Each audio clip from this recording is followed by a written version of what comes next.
Hey everyone, welcome back, and let's write some more Leetcode today. So today let's solve the problem coin change 2. We already solved the first one, and I'll link that somewhere on the top right of the screen or somewhere in the description if you want to watch that video. You don't have to solve it before solving this problem, but it'll probably be easier to solve this problem if you do. So similarly, we're given a list of coins, each representing a different amount, right? A different denomination. And we're given a second parameter, an integer amount, and this is the amount that we want to sum up to. It's a total amount of money that we want to sum up to given these coins. And specifically, we want to know with these coins and this particular amount, how many different combinations are there that we can sum up to this amount. Of course, if we can't ever sum up to that amount, we can just return 0.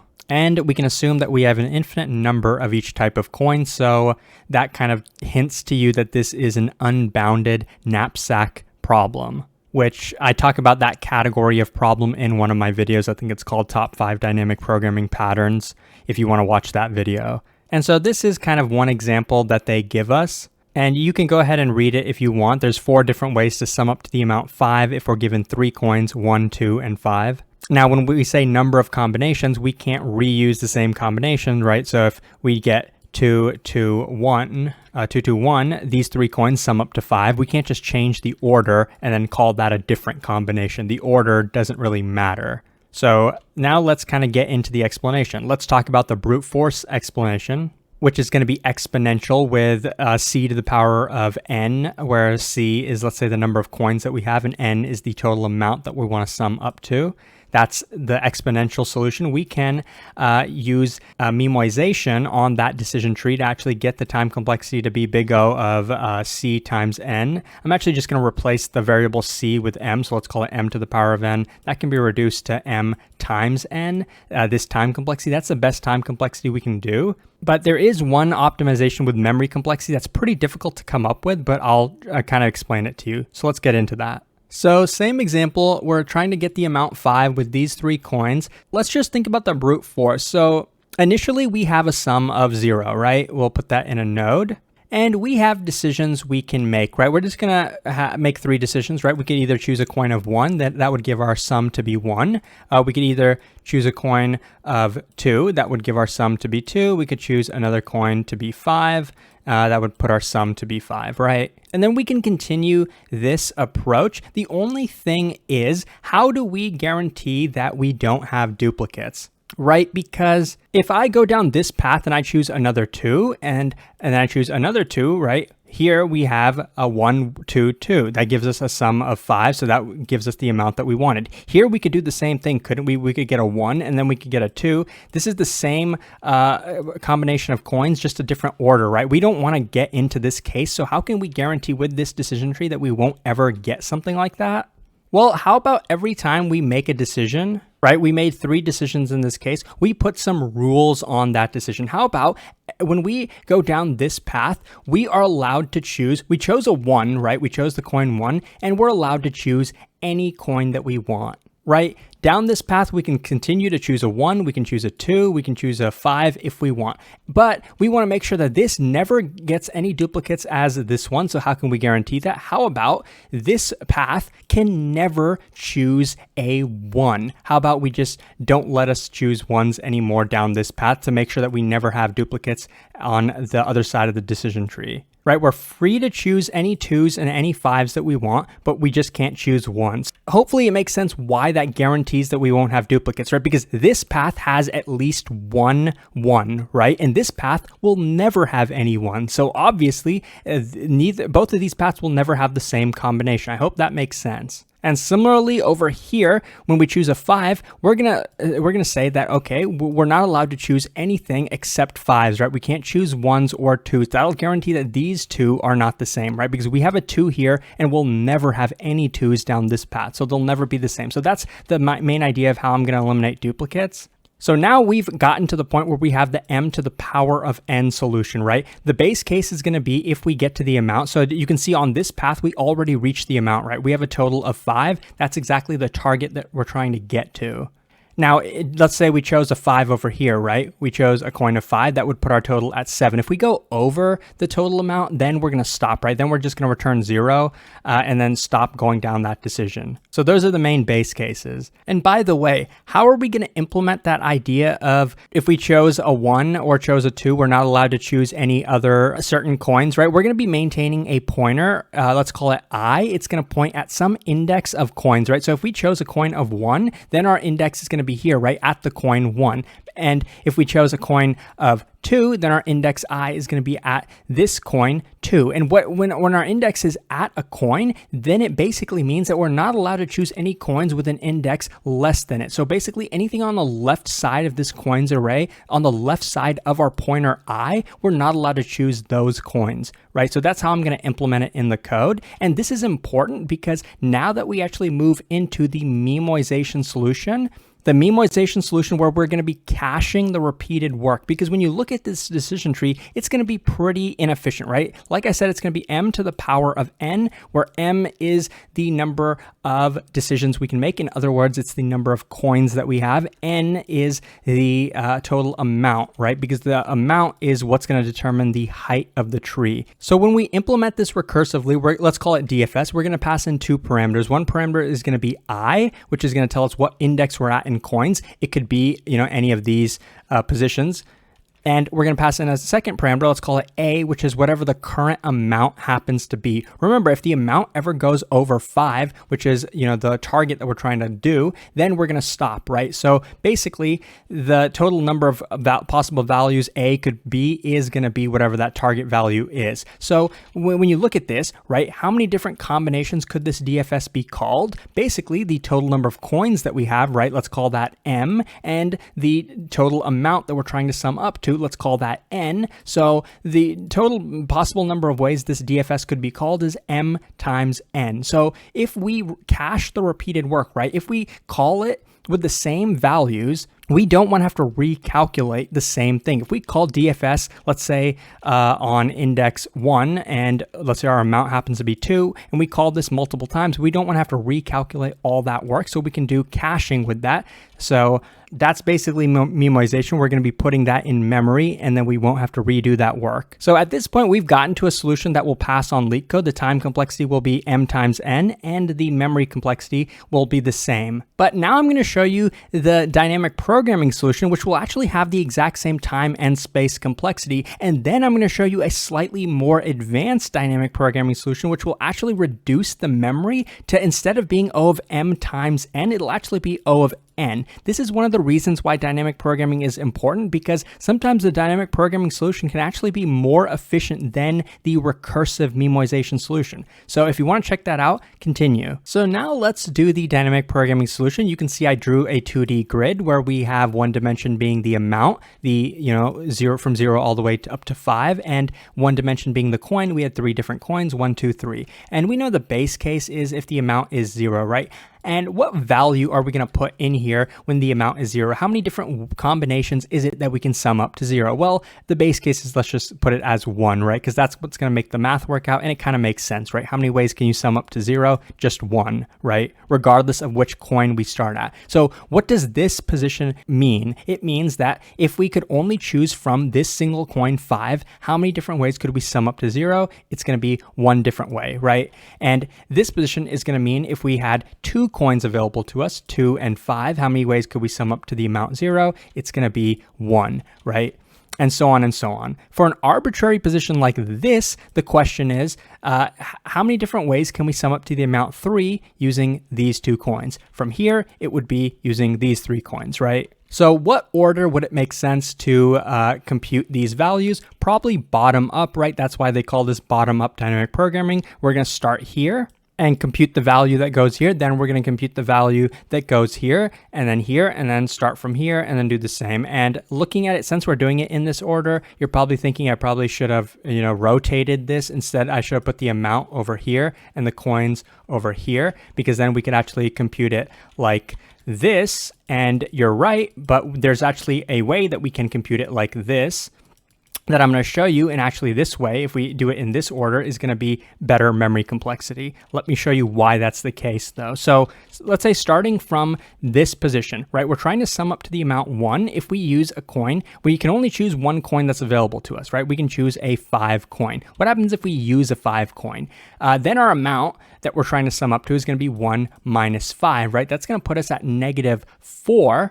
So from here, I'm going to go to -4. Now that's out of bounds, right? So that kind of tells us that there's 0 ways to sum up to the amount 1 if we only have a single 5 coin available to us. Next, let's compute the value that would go here.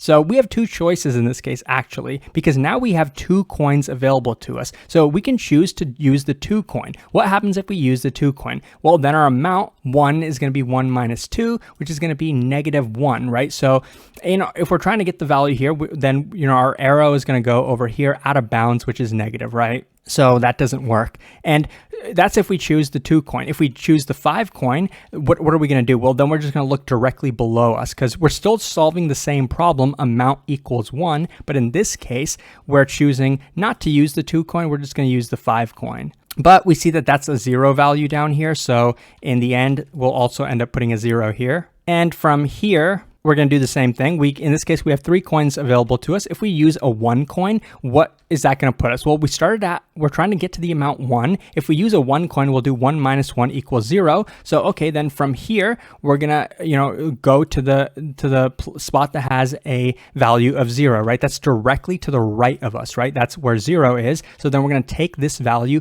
add it to this position, right? So 1 is going to be added here, but we don't have to choose this 1 coin, right? We could actually choose the 2 coin. We could ask, okay, instead of choosing 1, what happens if we try to sum up to the value 1 with 2 coins available to us? In that case, we look directly below us and we see that there's a 0 there, and we add 0 to this position. 1 plus 0 will just be 1, so we can leave a 1 in this spot. So, and then you can kind of just continue doing the dynamic programming just like this. One thing you might notice though, let's assume for an arbitrary position like this one, if we use the 2 coin, that'll put us amount is 4. We'll move 2 spots to the right where amount is 2, right? So we're looking all the way to the right. We could also say, okay, we're not going to use the 2 coin, right? We're going to use all the other coins. In that case, we'd have to look directly below us, right? That's perfectly fine. This perfectly works. But one thing you're noticing, for a arbitrary position like this one, we have to look both to the right and we have to look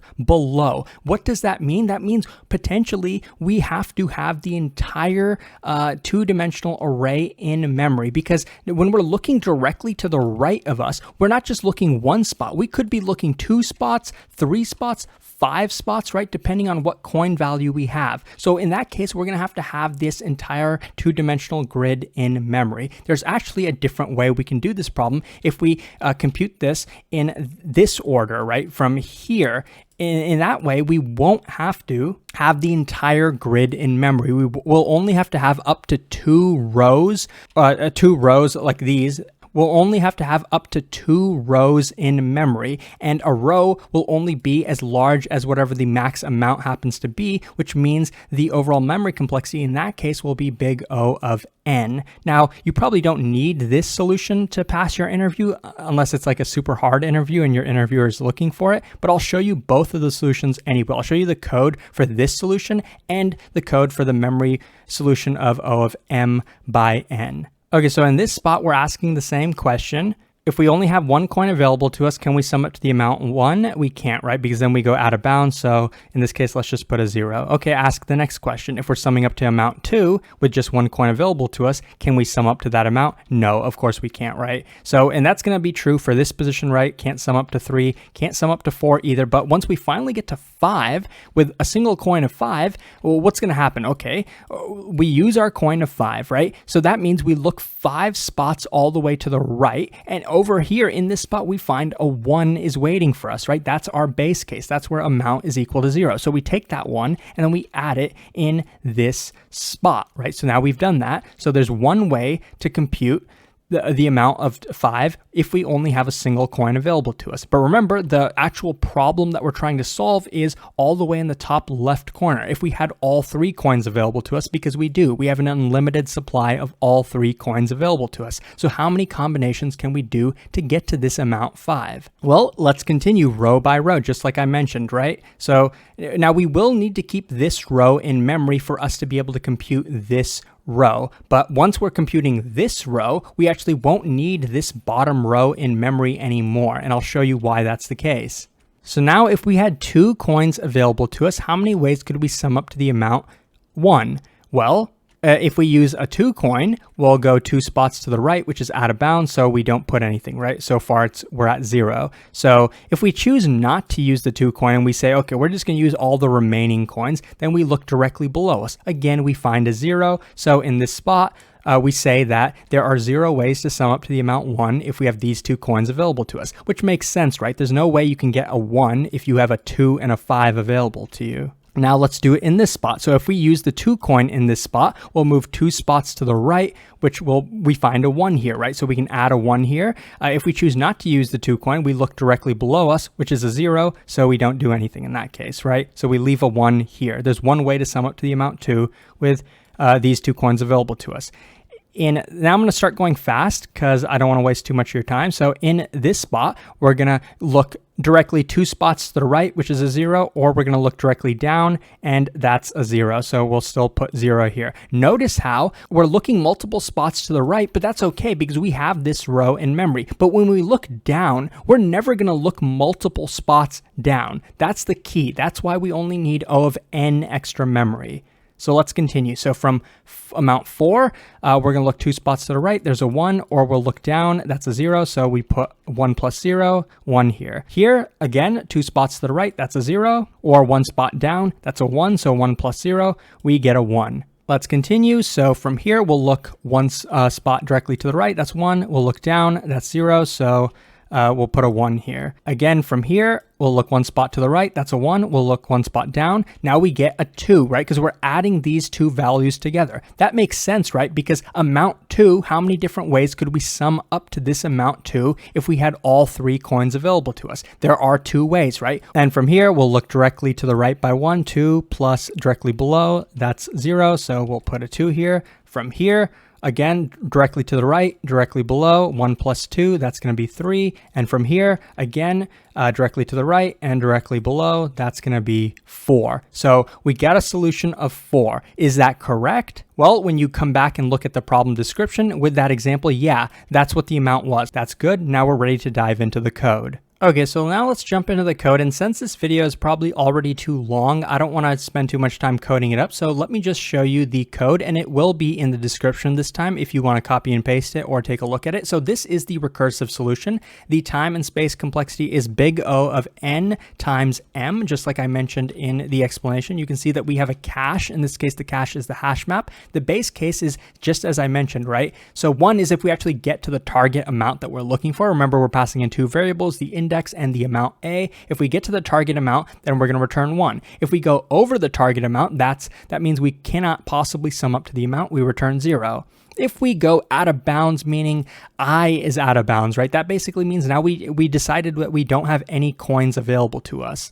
That's going to be, we're going to return 0 as well in that case. And the fourth base case is if we've already computed this. If we've already computed it, we can take it directly from our cache and then return it. The other case is now this is the base case, or not the base case, this is the recursive case, right? You can see I'm calling DFS twice. One is where I'm calling DFS is where we are choosing the coin that is at index I. In that case, we leave I just as it is, and then we say, okay, the new amount that we have is A, whatever the amount that we previously had, plus whatever coin happens to be at index I, right? So we're choosing the coin at index I. That's one decision. The second decision is if we skip the coin at index I. In that case, the amount stays the same, right? We skipped a coin, so we don't change the amount, but we do have to increment our index I because we're skipping this coin, right? Now we're going to choose the next coin. So that's the main logic behind this. And then whatever the result of this happens to be, we're going to go ahead and throw it into our cache and then return the value from the cache. And so that's the entire DFS. All you have to do is call the DFS starting at index 0, starting with our amount being 0, and then you can just return that result, right? Up above, now I've copy and pasted the dynamic programming solution where we had to use 2 dimensions of memory. So this is the same memory complexity, big O of n multiplied by m, right? This is the one that was suboptimal for dynamic programming. So you can see I'm using 2 dimensions for the DP cache, and then the logic of this is pretty much the same as I showed, right? We're going to be going from starting at amount equals 1. We're going to see how many different ways can we sum up to that amount, right? And then our index I is going to be at the last coin, so length of the coins minus 1, where we only have 1 coin available to us, right? I is going to be decremented each time because we're going to be adding more and more available coins each time. But so suppose we had this many coins available to us. That's what I says. And A, we're trying to sum up to this particular amount. What is that going to be? Well, one decision is if we skip the coin at index I, which is just going to be DP of A with I plus 1. You can see that this line of code is the exact same. If you look below, this DFS is the exact same as this line of code, right? You can see the parameters are the exact same, right? All I'm doing is passing in A, I plus 1 here. Same thing here, right? A, I plus 1. Now, the other case is going to be with if we actually do use the coin at index I, right? So we're going to take A minus coins of I. Why are we doing minus here instead of plus down here? Well, you could do it, you can implement it how you want. I did it like this because A is the target amount. If we use this coin, then we have a certain amount left over. Now, we're confirming that whatever that amount left over is greater than or equal to 0, because if it's negative, that means we went over, right? That means we used too many coins. So if this is greater than or equal to 0, then this line of code is completely analogous to this DFS down here. If you can see it, this DFS where we pass in I, A plus coins of I. You can see that instead of passing A plus coins of I, I'm doing A minus coins of I. Right, but this is, if you get confused by this, I would recommend going back to that 2-dimensional grid that I was showing you, because this is exactly the same as that. Now, last but not least, I have went ahead and copy and pasted my code for the solution where the memory complexity is actually just big O of n. The time complexity is the same as the above solution, but the memory complexity is less. You can see that that's exactly what I'm doing here, right? We're not actually using the full memory. We're not using 2 dimensions of memory. We just have 1 dimension. And you can see, just like in the 2-dimensional matrix that I showed, the main difference between the above solution and the below solution is just the order that we're computing the 2-dimensional grid, right? You can see in this case, the outer loop is we're iterating through the amount, and the inner loop is where we're iterating through the coins. In the other case, the outer loop is iterating through the coins, and the inner loop is iterating through the amount. But other than that, the entire solution is pretty similar, right? Like here you can see I'm pretty much just, I have 1 row that I'm maintaining out here, and then I'm using next DP to be the next row that we're computing. And then at the end, I'm just reassigning DP to be next DP, right? At any given point, we're only going to have 2 rows in memory. We're not going to have an entire 2-dimensional grid. So I know this was really confusing, and this is probably a long video. I wasn't able to spend as much time on the code as I would like, but I hope that the drawing explanation was able to help you out. This code will be in the description if you want to take a look. I guess let me just run it and prove to you that it works. So I'll run the code that is below, which is the most optimal solution that I was able to come up with. The time complexity is n by m, and the memory complexity is O of n. You can see on the left that it does work, and it's pretty efficient. So I hope that this was helpful. If it was, please like and subscribe. It supports the channel a lot, and I'll hopefully see you pretty soon. Thanks for watching.